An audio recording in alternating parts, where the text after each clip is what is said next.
government shutdown enters first full day. The U.S. government is officially shut down, and neither side shows any signs of backing down. According to the New York Times, funding expired at 12:01 a.m. after both parties blocked each other's stopgap bills. Republicans pushed for a short-term extension without new health spending, while Democrats demanded the renewal of Obamacare subsidies and the reversal of Medicaid cuts. Senate Majority Leader John Thune accused Democrats of, quote, taking government funding hostage. Minority Leader Chuck Schumer countered that Republicans are endangering millions of Americans who face soaring health premiums if subsidies lapse. Unlike 2018, when Democrats quickly retreated after a short shutdown, today's caucus is more unified and less constrained by red state incumbents, especially it's not constrained by purple state incumbents. Both sides appear locked into a long standoff, with President Trump openly threatening to use the shutdown to slash programs Democrats support. As Senator Brian Schatz put it, Democrats believe healthcare will eventually tip public opinion. We care in our bones about the people we represent. What's the real message here when it comes to the government shutdown? It's that it's kind of stupid for Democrats to give a blank check to this administration, given that the administration just doesn't spend money on things Congress actually supports and passes legislation saying spend money here. So the Democrats were really in a no-win position. Who's going to win the public relations battle? I don't know, but Americans poised to start losing today. Let's go a little deeper here. This is a complicated issue. Again, for those of you looking in other countries, I appreciate you spending time with us today. But we have this weird rule in the United States where the Congress passes legislation appropriating money to be spent on various programs: defense, bombs, food, regulation, regulators who look at our economy, and air traffic. And all of that is paid for by federal government dollars. So once the Congress passes a law saying do it, and then there's a second time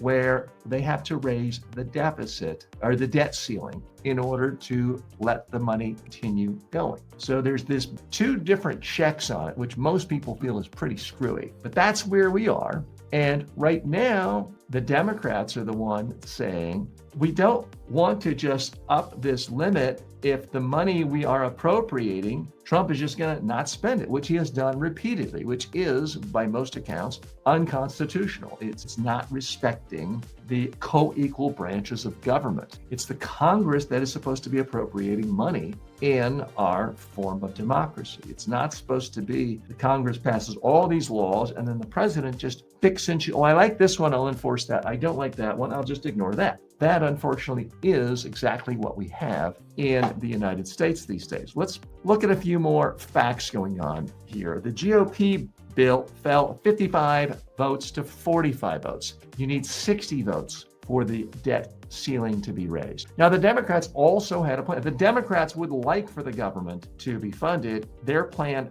failed 47-53. Who's going to win this? I don't know. There is an overall sort of mega atmosphere here where the Democrats are the party that actually believes in government. They believe in government helping people. They believe that government can be a force for creating a better society. The Republicans, going back to Ronald Reagan even before, one of Republican Reagan's message was government is not the solution, the government is the problem. So anytime you make government smaller, in theory, according to conservative ideology, you're improving things. So there is sort of this macro framing that at some level does help Republicans, in my mind. That doesn't mean that politically it might not end up hurting Republicans in the short term. According to recent polls I've seen, there is a margin, it's not huge, but 7 or 8% more Americans do blame the Republicans on a shutdown. But it's not a huge spread. There is blame going around in the eyes of the public. Now, who really deserves blame?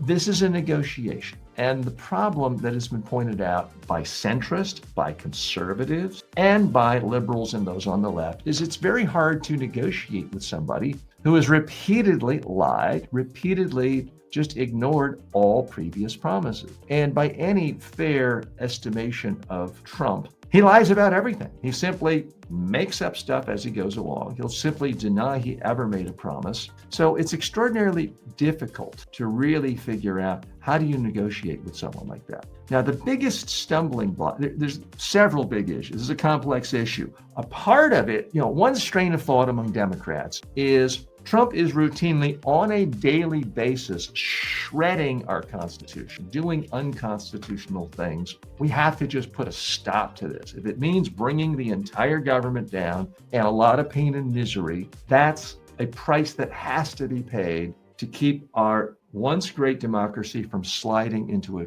complete authoritarian dictatorship. That's an argument I find pretty compelling, but that is not the primary argument put out publicly by the Senate Democratic leader, Chuck Schumer, and others. What they are saying is they are concerned primarily about health care. There's a couple of things. About 4 million people could lose coverage to health care if things continue as they are, the big, beautiful bill ramifications, and if the Democrats just give the Republicans whatever they want. So, okay, you can extend the debt stealing. So that's the problem. There are 4 million people who are going to lose health care. Here's the thing that has gotten very little news coverage in the last year because it's a complex issue. But Obama famously passed the Affordable Health Care Act, known as Obamacare, and it brought tens of millions of Americans into the world of having health insurance, being better off, living longer in some cases. The Republicans, when Trump first took office, said, we're going to abolish Obamacare. That was the big message. They fought about this over and over and over again.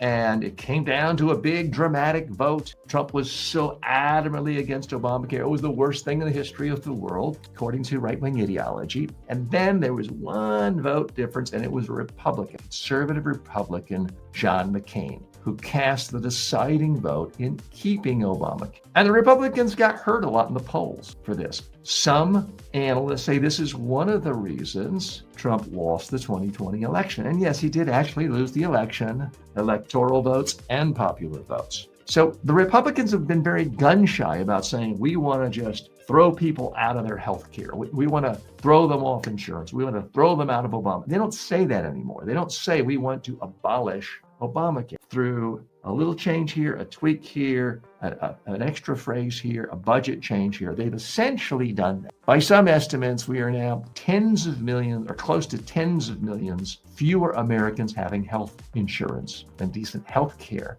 because of this chipping away of Republicans on various aspects of the Obamacare and funding for Medicare and Medicaid. And Democrats are saying that's too much. We're not going to pass a vote knowing we're throwing tens of millions of Americans out into the streets without any health care. Now, there was a shutdown in 2018. At that point, the Democrats quickly caved in. Trump has said, hey, if you're going to shut the government down, I don't even like government, basically. I'm going to use this to my advantage. I'm just going to start firing gigantic swaths of the federal government, the federal workforce, and you have to take it. And I have no doubt he will try to do that. Here's the big problem, though. Everybody in the abstract hates government. Everybody hates taxes. I don't like paying tax. At the abstract level, it's very easy to get anyone and everyone excited about, oh, government bloat, government waste, government's too big. But when you get down to the nitty-gritty, it turns out people really like air traffic controllers. It turns out people like being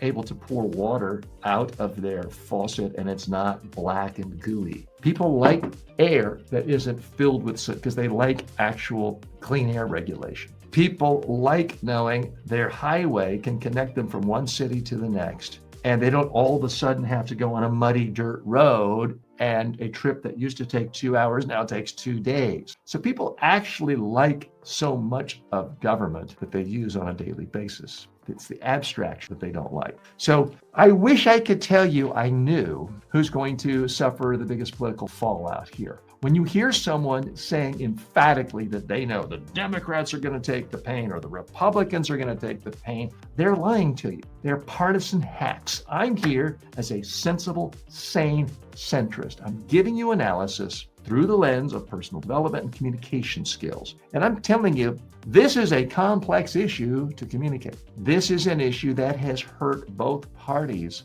in the past. And anyone who tells you otherwise, that this is a clear-cut slam dunk, is wrong. The other thing is that doesn't get enough attention. There have been times in the past when one party shut the government down, and by widespread opinion, the voters held that party accountable. The very next election, that party did better than ever. That happened to Republicans not that long ago. They were seen as the people shutting down the government. Next election, next congressional election, did better than ever. So it's one thing to say you take political blame short-term in polling data. Ultimately, that doesn't matter that much. How does it change how people pull the lever in the voting booth the next time there's an election? And we are still more than a year away from congressional elections. So it's a long, long time. So we may just one hypothetical is the Democrats could get 100% of blame for the government shutdown, whether it lasts a day, a week, a month, and they could still end up winning in a landslide in 2026. I'm not predicting that. I'm simply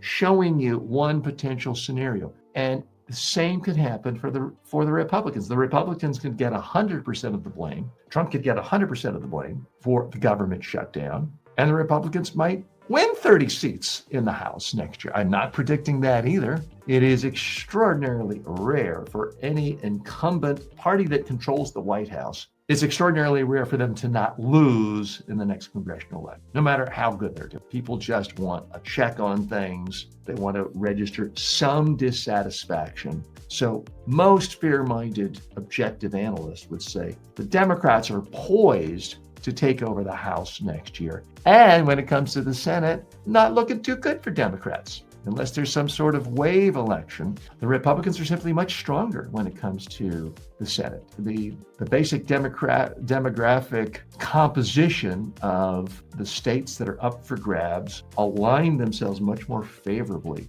to the Republicans. So nobody is serious, again, liberals, Democrats, centrists. Any serious analyst who looks at the Senate map for next year is not predicting that the Democrats win or have an easy time winning. But the same cannot be said for the House. But that's what's exciting about politics. You never really know, nor do we know if we're necessarily going to have an election in 2026 if current authoritarian trends continue emanating from the Great Orange Wand.